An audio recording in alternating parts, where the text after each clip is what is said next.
Hi, and welcome to Session 2 of Engaging the Word, How Do I Select the Bible?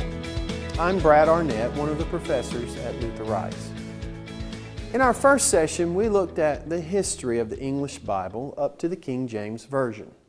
Now, the King James Version was an excellent translation at the time it was completed.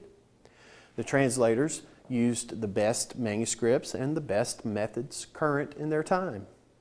The King James is well known and well loved, and it should be well respected and appreciated. However, two important factors helped drive the continuing work of translating the Bible into English. One is that the King James is based on manuscripts that are not as close to the original manuscripts, ages, or contents as manuscripts discovered more recently, since the time of the King James. Second, the King James Version's translation contains phraseology and vocabulary that's no longer in common use today. Languages change over time, so words no longer have meanings they once had, or they acquire new meanings, or they simply fall out of use and become archaic. New readers of the Bible inevitably have difficulty deciphering the lingo of 400 years ago. Therefore, translators of the Bible continued to work to produce readable and reliable versions of the English Bible. The King James served as the beginning point for a number of more recent translations. The English Revised Version of 1885 was the first modern English translation to make use of modern principles of textual criticism. In 1901, the American Standard Version was produced as a revision of the ERV. The Revised Standard Version, RSV, was produced in the mid-20th century. Now, the RSV translators used the best of modern scholarship while also using language that would be appropriate for public and private worship. And then we have the New King James Version, which updates the language of the King James Version. Now, that's just a handful of the English Bibles since the King James Version. Now, here's another list, which is also a very short list of other English translations. If we were to give you the full list, you would see over 200 entries of the English Bible. When it comes to selecting a Bible, there are several questions to ask or issues to consider. One is, what is the text base of the New Testament translation of this Bible? Now, speaking very broadly, there are two options on this issue. One is to prefer the reading of the majority of manuscripts. Now, this results in following what is commonly called the majority text. It's also known as the Textus Receptus. A second way is to prefer older and cleaner types of manuscripts. Now, this way results in what's called an eclectic text. The second way is what most scholars, conservatives included, prefer. The standard eclectic texts are called the Nestle Aland Greek text and the United Bible Society's Greek text. Another question to ask is, how many translators worked on the version? Now, some translations of the Bible have been done by individuals. They tend to have idiosyncrasies.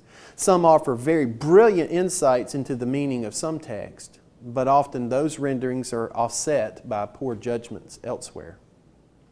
Most translations are, for good reason, done by committees or teams of translators.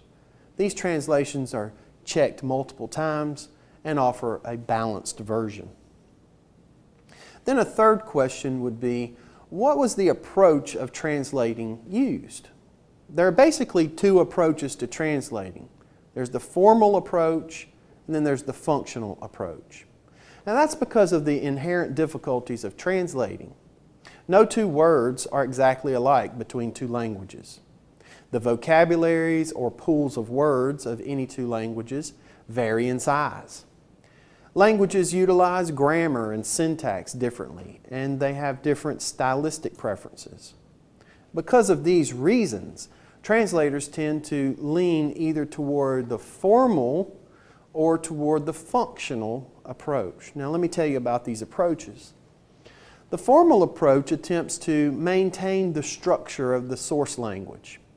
Now, it's less sensitive to the receptor language, and the result can be an awkward translation that's just kind of clunky. But there is an attempt to use the same word to translate the same word from the original language.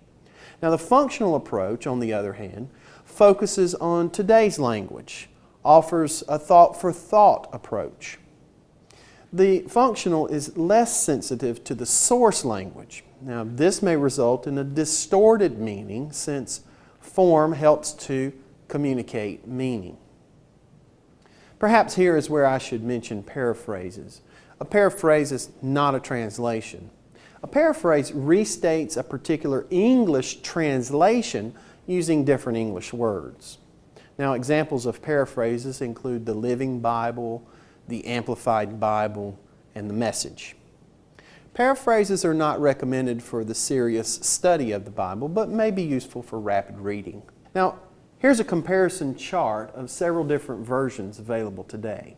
You can see that, for example, the NASB, ESV, and New King James Version lean more toward the formal side, whereas the NIV and the New Living Translation, or NLT, lean more toward the functional side of the scale. My suggestion is that you choose a translation that, 1, uses current English, 2, is based on the standard Hebrew and Greek text, 3, was translated by a committee, and 4, is appropriate for your purpose. Now, some translations are better for reading large sections. Others are better for serious study. What I recommend for Bible study would be the more formal of the translations. New American Standard Bible, the Holman Christian Standard Bible, or the English Standard Version. Now, what I recommend for Bible reading, which is more functional, would be the New International Version or the New Living Translation. I hope this has been helpful to you, but most of all, I hope it motivates you to get a good translation, or 2 or 3, and read the Bible with joy and purpose. In our next session, we will talk about how to approach the Bible. What do you need to know before you even start reading? See you then. God bless.